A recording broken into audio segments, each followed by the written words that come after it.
yo quiero, hermanos, que podamos compartir esta palabra que Dios puso en mi corazón hace algunas semanas.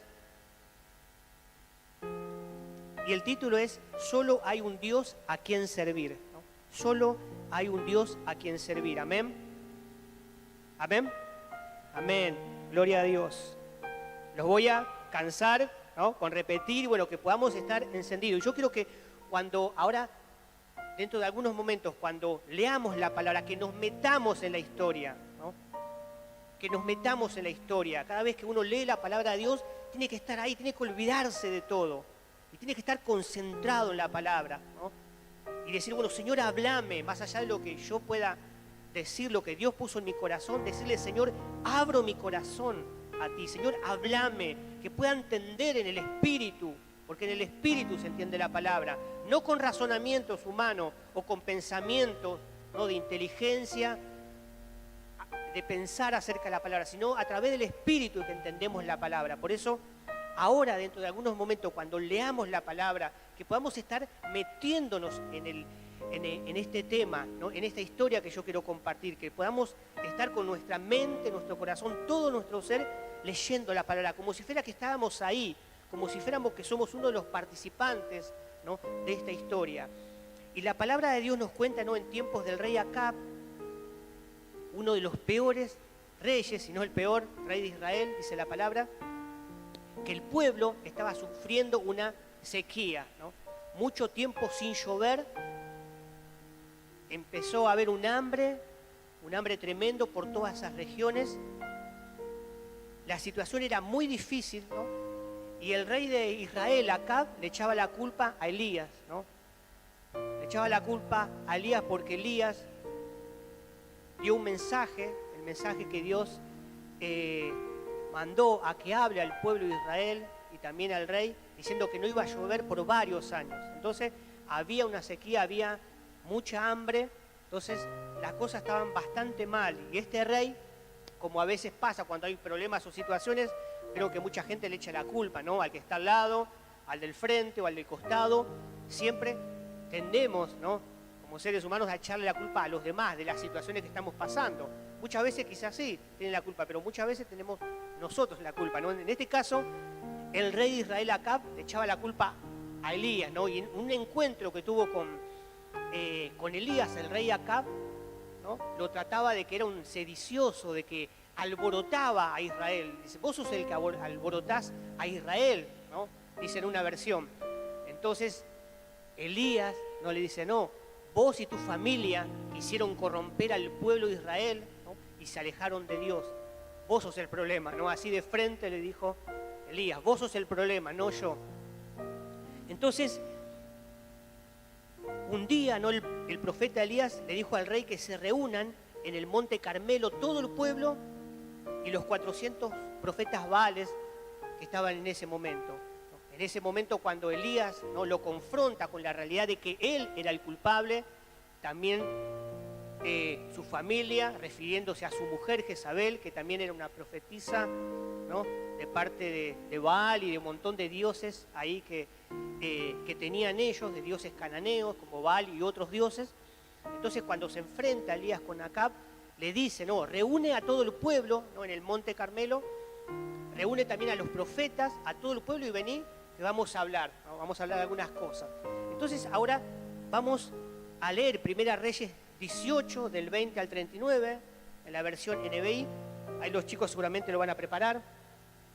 Y quiero que podamos meternos, ¿no?, en esta historia, en estos minutos, para que Dios nos hable, ¿no? Dice la palabra, Primera Reyes 18, del 20 al 39, dice, Acab convocó en el monte Carmelo a todos los israelitas y a los profetas. Elías se presentó ante el pueblo y dijo, ¿hasta cuándo van a seguir indecisos? Si el Dios verdadero es el Señor, deben seguirlo, pero si es Baal, síganlo a él. El pueblo no dijo una sola palabra. Entonces Elías añadió, yo soy el único que ha quedado de los profetas del Señor. En cambio, Baal cuenta con 450 profetas. Tráiganos 2 bueyes, que escojan ellos uno, lo descuarticen y pongan los pedazos sobre la leña, pero sin prenderle fuego. Yo prepararé el otro buey y lo pondré sobre la leña, pero tampoco le prenderé fuego. Entonces invocarán ellos el nombre de su Dios y yo invocaré el nombre del Señor. El que responda con fuego, ese es el Dios verdadero. Y todo el pueblo estuvo de acuerdo. Entonces Elías le dijo a los profetas de Baal: ya que ustedes son tantos, escojan uno de los bueyes y prepárenlo primero, invoquen luego el nombre de su Dios, pero no prendan fuego.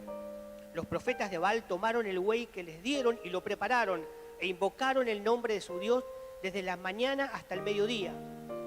Baal, respóndenos, gritaban mientras daban brincos alrededor del altar que habían hecho, pero no se escuchó nada, pues nadie respondió.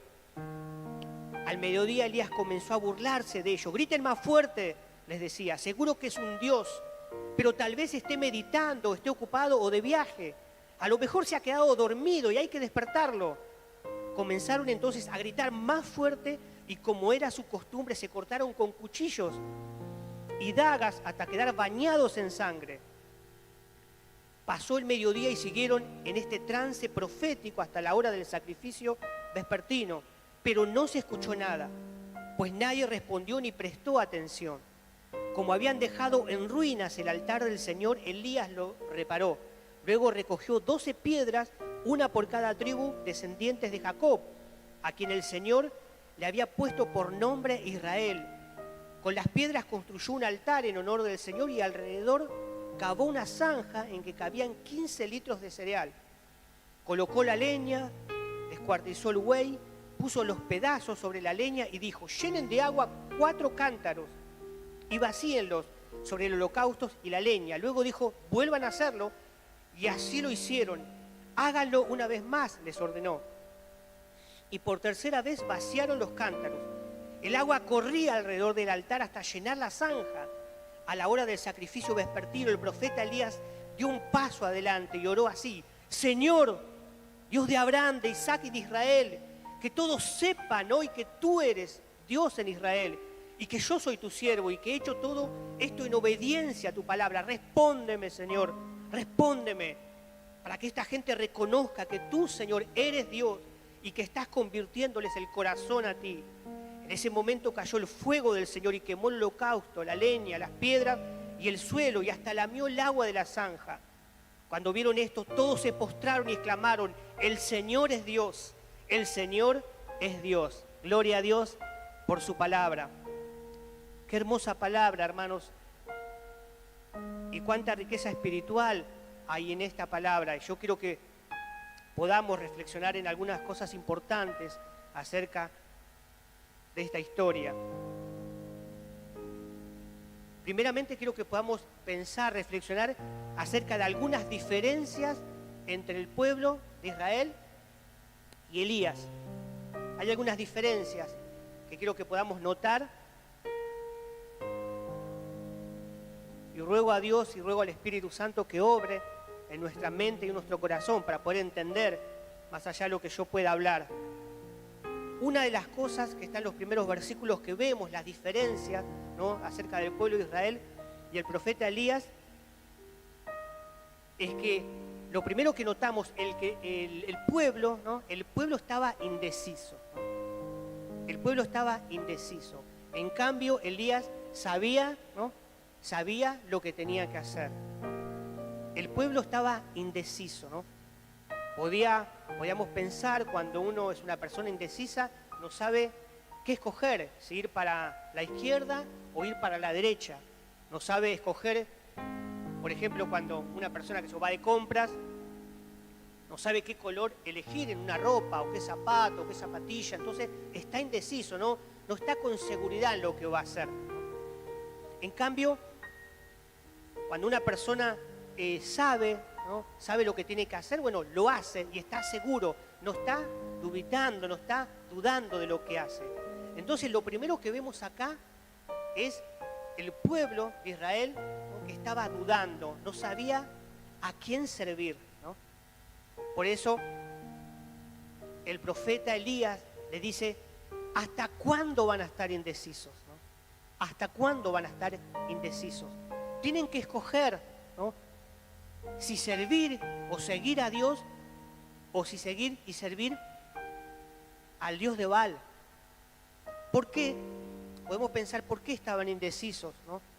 Ellos pensaban que podían servir a dos dioses, que podían servir a varios dioses, que podían quedar bien con Dios, pero también podían quedar bien con los dioses, adorarlo, ¿no? Y reconocerlo, haciéndose imágenes, estatuas de todos los dioses que tenían en Canaán, ¿no?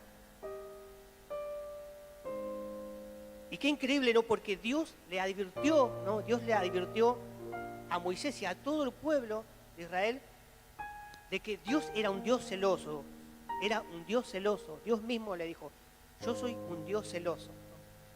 Y los primeros, ¿no? El primer mandamiento habla, ¿no? De que ellos no tenían que tener, no tenían que adorar otros dioses, que solo había un Dios y era el Dios que los había escogido a ellos. Cuando los mandamientos ahí en Éxodo 20 empieza a hablar, Dios le dice, yo soy el Señor tu Dios que te sacó de la esclavitud, ¿no? Se presentó así cuando Moisés le daba los mandamientos al pueblo de Israel. Dice, yo soy el Señor tu Dios que te sacó de la tierra de Egipto, que te hizo libre. Y comienzan los mandamientos diciendo, bueno, no tendrás dioses ajenos, no te harás imagen ni ninguna cosa semejanza de lo que hay arriba en los cielos o abajo en la tierra, ¿no? Eso ellos lo tenían que tener presente, pero en este tiempo, dado la corrupción espiritual que los líderes, ¿no? Tanto Acab como Jezabel habían metido, ¿no? La idolatría y dioses paganos en el pueblo de Israel. Entonces ellos estaban dudando de quién era el verdadero Dios. Por eso Elías, ¿no? Se presenta, ¿no? Al pueblo y les hace esta pregunta: ¿hasta cuándo van a seguir indecisos? Elías dijo al pueblo que tenían que decidir a quién iban a servir, que ya no podían estar de un lado y del otro. Entonces esa es la primera diferencia que vemos entre el pueblo de Israel y Elías. Lo segundo que vemos, ¿no? Acá en esta historia es que tenían diferentes altares, ¿no? Tenían diferentes altares. Elías podía haber escogido un montón de lugares ahí en Jerusalén, por Samaria, pero escogió el Monte Carmelo. Y no lo escogió por azar o porque dijo, bueno, el monte nos queda cerca, me queda cerca a mí donde yo estoy, también le queda cerca al pueblo de Israel. Entonces hacemos algo en común, algo que nos quede cerca, entonces lo hacemos en el Monte Carmelo, en la reunión. No, sino que escogió ahí el Monte Carmelo por algo especial, porque ahí se había levantado mucha idolatría, se habían levantado un montón de altares al dios de Baal y a otros dioses. Por eso era un lugar importante donde Elías los convocó a toda la nación, convocó ahí a los profetas de Baal y también al rey, para que puedan ver, puedan notar y puedan quedarles claro quién es el verdadero Dios, quién es el Dios de Israel, quién es el Señor Todopoderoso. Por eso escogió a ese lugar. Entonces, lo segundo que vemos es que tenían diferentes altares. El pueblo de Israel, guiado, ¿no? Como decíamos, por el peor rey de Israel, ¿no? Y con influencia de su mujer Jezabel, adoraban, ¿no? a un dios cananeo llamado Baal. Había altares en ese momento dedicados a este dios. Allí el pueblo hizo un altar para pedir a Baal que envíe fuego sobre el altar. ¿Vieron cuando Elías le dice, bueno, vamos al Monte Carmelo? Y Elías le dice, bueno, ¿a quién hace la primera pregunta, ¿no? que les hace? Bueno, ¿hasta cuándo van a estar indecisos? Y dice la palabra que el pueblo no dijo nada, ¿no? Todos callados, como había un cric, cric, cric, ¿no? Nadie dijo nada, ¿no? No volaba ni una mosca seguramente. Y lo segundo que le dijo, bueno, las indicaciones, ¿no? Que ellos tenían que construir un altar y Eliseo iba a hacer lo mismo. Por eso la segunda diferencia, que el pueblo de Israel construyó un altar ahí, pero en ese lugar ya habían muchos altares, ¿no? Dedicados a dioses diferentes, especialmente a Baal. En cambio, dice la palabra que Elías reparó el altar que había en ese lugar, el altar de Dios. Estaba todo destruido, olvidado, ¿no? Ya nadie participaba, ya nadie iba del pueblo a adorar a Dios, a buscar a Dios. Por eso Elías construyó un altar en honor al Señor, dice la palabra. No solamente construyó un altar, sino un altar en honor al Señor, con 12 piedras que representaban a cada tribu de Israel. Entonces Elías le dijo, bueno, ustedes construyan un altar, yo voy a construir un altar a mi Dios y ustedes a su Dios. Entonces tenían altares diferentes. Lo tercero que vemos la diferencia entre el pueblo de Israel y Elías es que el pueblo no recibió una respuesta. Vieron que dice, empezaron a clamar, estuvieron alrededor de 5 o 6 horas clamando al Dios de Baal, gritando, dando vueltas, hasta inclusive se cortaban con cuchillos, con dagas, dice la palabra, como hacían, ¿no?, habitualmente cuando buscaban una respuesta, ¿no?, a su Dios Baal. Entonces, la diferencia que acá que el pueblo no recibió una respuesta, en cambio Dios respondió, ¿no?, enviando fuego que consumió el holocausto y todo lo que había, ¿no?, en el altar que estaba dedicado a Dios. Entonces esas son 3 diferencias que había entre Elías y el pueblo de Israel. Lo primero que decíamos es que el pueblo estaba indeciso, en cambio Elías, ¿no?, ya había tomado una decisión de a quién iba a servir, a quién iba a adorar, a quién iba a obedecer. Él sabía que tenía un Dios. En cambio, el pueblo de Israel estaba entre una cosa y otra, no estaban decididos, ¿no?, a quién servir. Lo segundo, que tenían altares diferentes. Y lo tercero que decíamos es que la diferencia que el pueblo de Israel no recibió respuesta, ¿no? Hizo un montón de cosas, pero no recibió respuesta. En cambio, Elías recibió una respuesta, ¿no? El fuego cayó y consumió todo lo que había en el altar, el holocausto y todo lo que había en el altar. Entonces, hermanos, yo creo que vamos a reflexionar en 3 puntos importantes de esta palabra que Dios nos habla. El primer punto es que es tiempo de tomar una decisión firme, ¿no? Es el tiempo de tomar una decisión firme. Quizá vos me podés decir, sí, ya tomé la decisión de seguir a Dios, ya me entregué a Dios, ¿no? Y está perfecto, está bueno. Pero yo creo que cada día debemos renovar el pacto con Dios. Por eso la palabra de Dios dice, ¿no?, que muchas veces el pueblo de Israel, o las personas, los patriarcas o los profetas, ¿no?, hacían un altar y renovaban el pacto con Dios. ¿Por qué? Porque como seres humanos, ¿no?, el enemigo quiere llevarlos a su territorio, ¿no?, hacerlos desviar del camino de Dios. Las preocupaciones, los problemas, las cosas que vivimos en este mundo, ¿no?, porque somos parte de este mundo, aunque nosotros vamos al lugar donde pertenecemos, que es en el cielo, ¿no? Una de las cosas que un pastor nos ministraba, que nosotros no somos de acá, ¿no? No es que estamos en la tierra, somos extranjeros y vamos a un lugar diferente, no, vamos al lugar de donde salimos, ¿no? Vamos a nuestro lugar de origen, el cielo.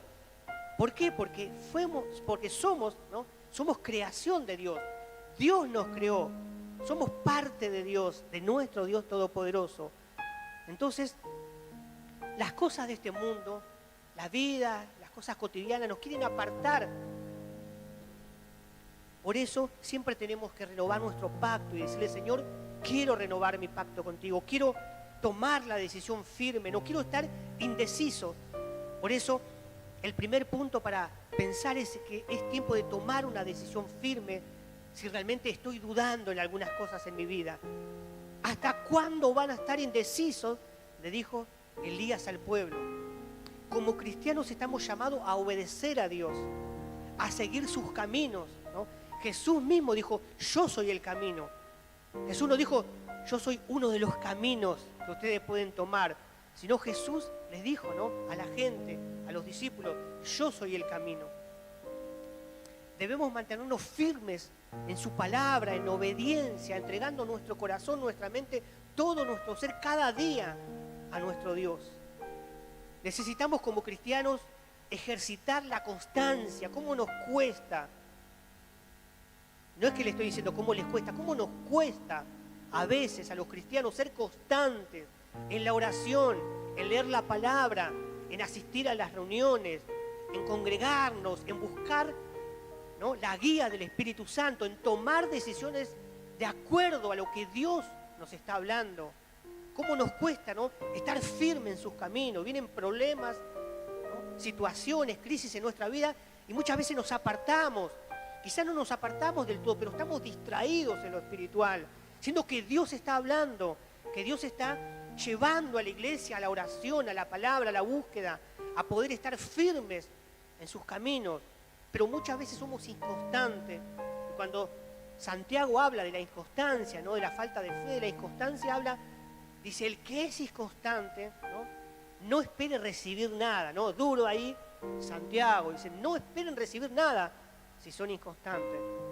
Por eso necesitamos ejercitar la constancia para obedecer a Dios, para meditar en su palabra, para estar en oración, para servir a Dios y para desafiarnos a crecer espiritualmente, a que podamos mirar hacia unos meses atrás, o hacia el año pasado y decirnos, bueno, crecí, tuve problemas, situaciones, pero me mantuve firme y crecí espiritualmente. Lo que antes hacía, ahora no lo hago.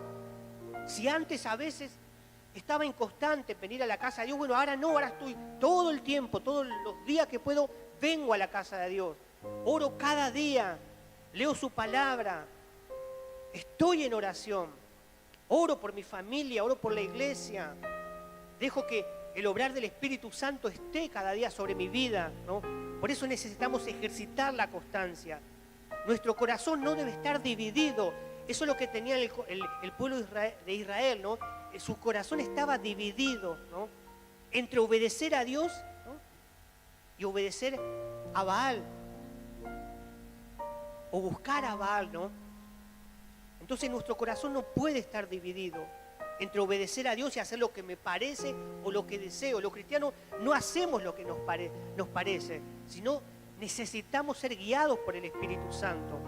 Tenemos que entender eso y decirle, Señor, ayúdame, no quiero manejar mi vida como yo pienso, como yo creo, o pedirte ayuda ya cuando ya metí la pata y ya no puedo volver atrás, sino, Señor, obrá, Espíritu Santo, para que pueda ser guiado por ti. Entonces nuestro corazón no debe estar dividido. Si tenés que tomar una decisión, que hoy sea el día. ¿Para qué esperar? ¿Hasta cuándo?, le decía Elías al pueblo. A veces dejamos pasar el tiempo, ¿no?, yendo a los tumbos en los caminos cristianos, no disfrutando realmente de todo lo que Dios está haciendo. A veces nuestros ojos están nublados en lo espiritual y no estamos viendo a Dios, no estamos escuchando a Dios. Yo creo que es el tiempo, ¿no?, así como nos compartía el pastor hace algunas semanas, en una reunión de pastores de Zona Sur que estuvimos acá, que hablaba de la oración, de que la iglesia en este tiempo tiene que levantarse más profundo en la oración en el Espíritu, para poder ver a Dios, para poder escuchar a Dios, para poder sentir la presencia de Dios. Porque no somos religiosos, no tenemos que ser religiosos, sino tenemos que anhelar más la presencia de Dios. Yo anhelo más de la presencia de Dios, yo no me conformo, digo, hay mucho más que Dios quiere hacer, que Dios quiere mostrarnos, que Dios quiere hablarnos. ¿Cuántas veces Dios nos quiere hablar y nuestros oídos están escuchando otras cosas? O estamos distraídos con nuestra vida. Y es muy importante la familia, es muy importante el trabajo, hay muchas cosas importantes en nuestra vida, pero no hay comparación con la importancia que tiene que ser Dios en nuestra vida. Lo primero, lo fundamental. Por eso este primer punto, es tiempo de tomar una decisión firme. Lo segundo de esta palabra, que es necesario arreglar el altar. Necesito arreglar el altar a mi Dios. Así que decilo, necesito arreglar el altar. Decítelo a vos mismo, necesito arreglar el altar. Necesito arreglar el altar. Es necesario arreglar el altar. El altar a Dios había sido derribado. El altar a Dios había sido derribado, olvidado y profanado por adoración a otros dioses. Por eso dice la palabra que Elías le dijo, bueno, vayan ustedes, ¿no?, y hagan un altar, ¿no?, y ofrezcan el sacrificio, preparen el sacrificio. Ahora yo voy a reparar el altar de Dios. Yo no necesito otro altar, yo voy a reparar el altar a Dios. El versículo 30 dice que Elías arregló el altar de Dios, invitando al pueblo para que se acerque. Y esto es una enseñanza en lo espiritual, que Dios nos está llamando, que a través de los hermanos que dan la palabra, los miércoles, los sábados, los domingos, los pastores, estamos invitando al pueblo para que podamos ir al altar de Dios. Y si hay que repararlo, lo reparemos. Dios nos está invitando, Dios a través de Elías estaba invitando al pueblo. Miren qué tremendo esto, porque ellos se cortaron todo. Entonces Elías le dijo, bueno, ahora me toca a mí, ¿no? Y empezó a arreglar el altar. Le dijo, bueno, vengan, ¿no? Acérquense. Elías le dijo, acérquense. Y ahí empezó a escoger 12 piedras que simbolizaban las 12 tribus de Israel, para que ellos se acuerden de quién los había librado de la esclavitud, de que Él era su Dios. No necesitaban de otros dioses paganos que no tenían poder, que no podían escuchar, que tenían orejas, quizá de cemento, de yeso o de otros materiales, pero no escuchaban. Quizás tenían boca, pero no podían hablar. Elías arregló el altar de Dios, invitando al pueblo para que se acerque. El altar representaba un lugar de adoración, de ofrenda y sacrificio a Dios. ¿Cuántas veces como cristianos nuestro altar a Dios está un poco desarreglado, olvidado y poco frecuentado, ¿no? Tenemos que reconocer que muchas veces las situaciones de la vida, ¿no? Las cosas que nos pasan, situaciones que son importantes para nosotros, pero olvidamos el altar a Dios. Por eso está desarreglado, olvidado y poco frecuentado el altar, como en ese tiempo estaba, ¿no? Olvidado, profanado, y ya nadie se acercaba a buscar a Dios, a llevar sacrificio, a orar, a clamar, a buscar la guía de Dios. Elías reparó y preparó el altar, después comenzó a orar a Dios, después empezó a buscar a Dios y Dios contestó la oración. Pero fíjense qué importante esto. No es un detalle más acerca de la palabra, no es algo para rellenar esta historia, ¿no? Por eso cada cosa que está en la palabra es importante. Elías reparó, ¿no? Reparó lo que estaba destruido en el altar y preparó el altar, preparó el sacrificio. Después comenzó a orar, a clamar a Dios. No para que él pueda creer que hay un Dios verdadero, porque fíjense que la palabra dice, para que este pueblo crea, para que este pueblo se dé cuenta, ¿no? No hacía ese altar para él, sino hacía el altar para la gente, para el rey, para los profetas, para el pueblo, para que despierte y se dé cuenta que había un Dios poderoso, que no estaban pasando la mejor situación, no porque Dios no tenía misericordia de ellos, sino porque ellos se habían olvidado de Dios, habían corrompido, ¿no? Con idolatría todo Israel, toda esa tierra. Elías hace un altar para que ellos se fijen en lo que tenían que hacer. Y cuando uno repara el altar, ¿no? Prepara el altar en sacrificio y va delante de la presencia de Dios como una ofrenda y ora a Dios, Dios escucha. Así que hermanos, si querés que Dios te escuche, a veces hacemos oraciones, ¿no? O nuestras oraciones, y podemos pensar, bueno, esto es muy difícil, ¿no? Si nosotros nos metemos en esta situación, uno puede decir, bueno, es muy difícil, muy arriesgado lo que hizo Elías. Pero Elías estaba convencido en el espíritu. Dios lo había mandado, dice la palabra. Dios me mandó para que ustedes se den cuenta. Les dijo al pueblo, ¿qué cosa tenés que arreglar ante el Señor? Tenés que arreglar el altar de oración,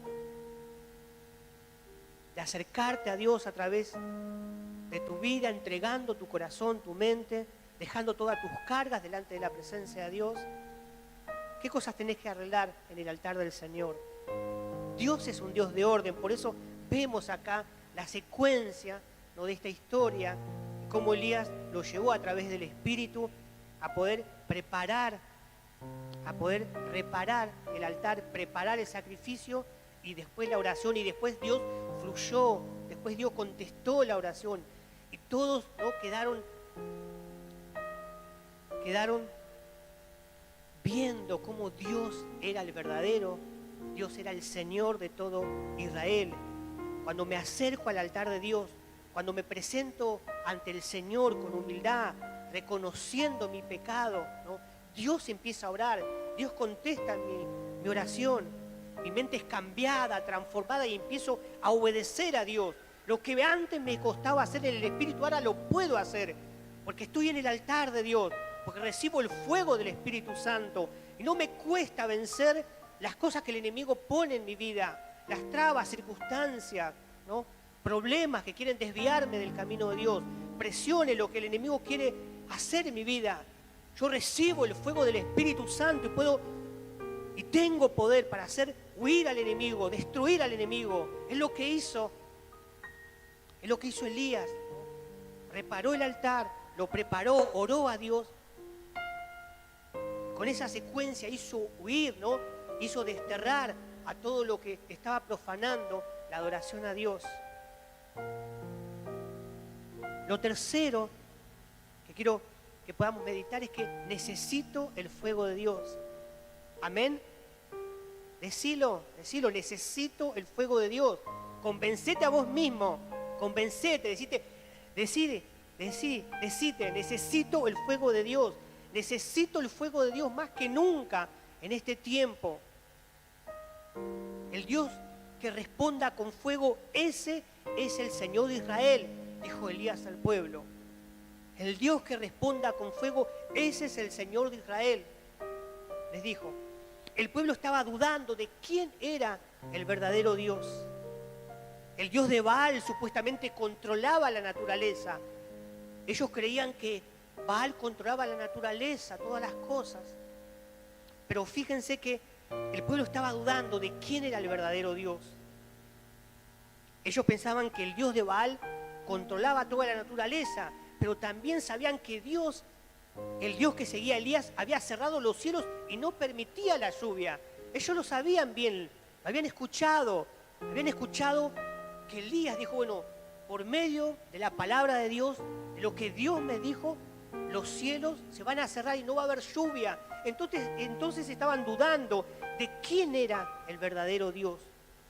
Pero todo lo que estaba pasando el pueblo de Israel era por la desobediencia y apartarse de los caminos de Dios.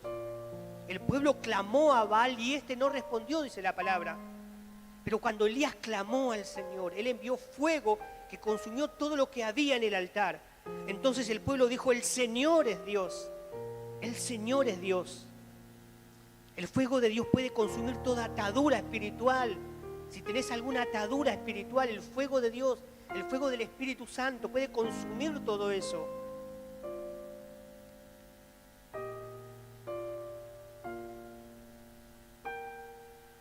Todo pensamiento que está dividido en nosotros, toda falta de inconstancia, el poder del Espíritu Santo lo puede consumir. Cuando uno va al altar de Dios y le dice, Señor, ya no quiero ser una persona indecisa, ya no quiero estar titubeando, ya no quiero estar apartado, Señor, de ti, o estar un paso en el mundo y un paso acá, o con mi naturaleza que me domina, o por el pecado que no puedo desterrar de mi corazón y de mi mente, o por la inconstancia, Señor, de no poder orar y clamar a ti, de no afirmarme en tus caminos, aún de no servirte. El poder del Espíritu Santo, el fuego de Dios consume todo eso y nos hace estar en el Espíritu para ir en contra del enemigo, hacerlo retroceder en el nombre de Jesús y ser personas de oración, ser personas fervientes que anhelen la presencia de Dios, que clamen, ¿no?, a Dios. Y sabemos que Dios responde cuando uno clama a Dios, cuando uno hace las cosas de acuerdo a lo que Dios está planeando para nuestra vida.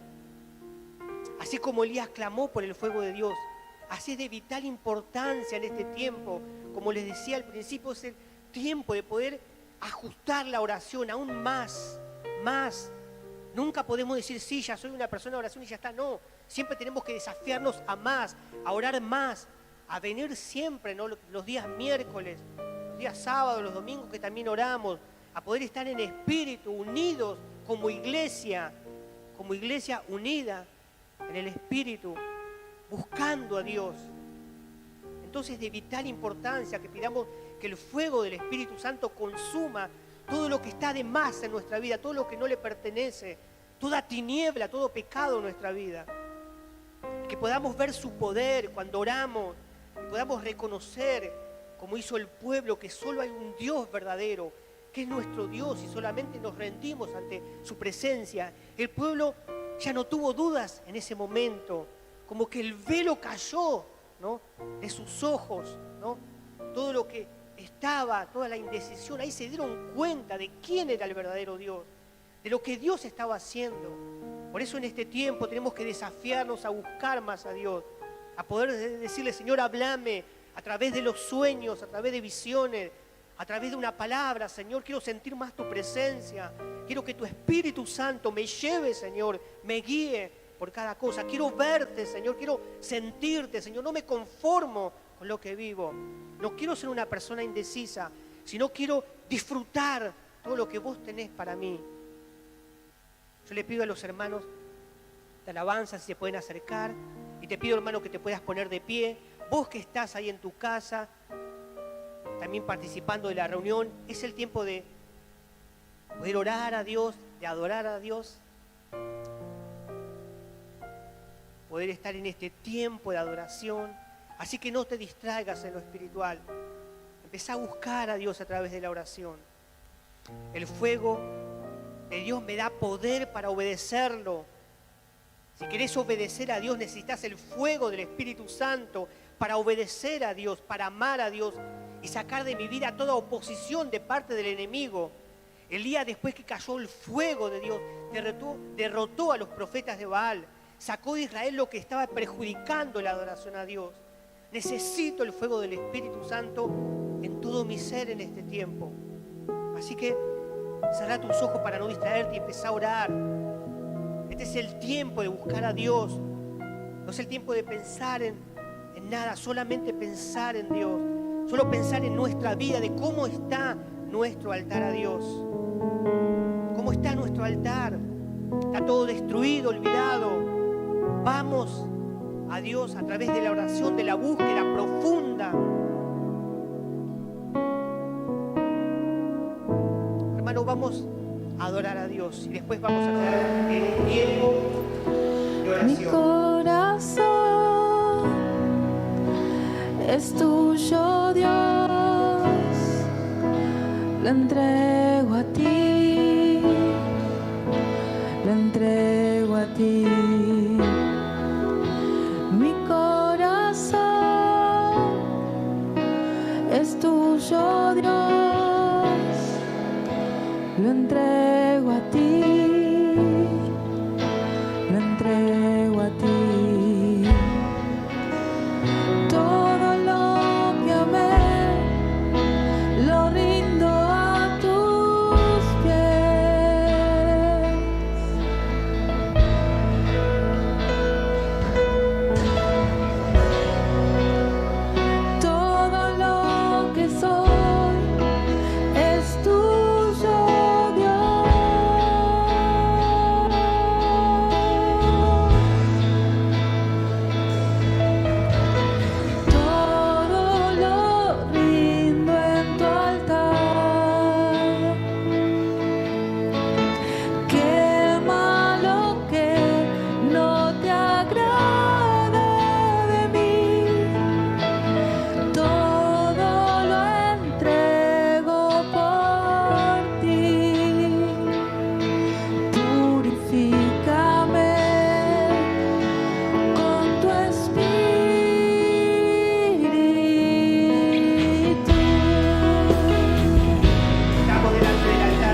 habla, Señor, es tu palabra, Señor, la que compartimos, la que reflexionamos, Señor, hoy tu iglesia.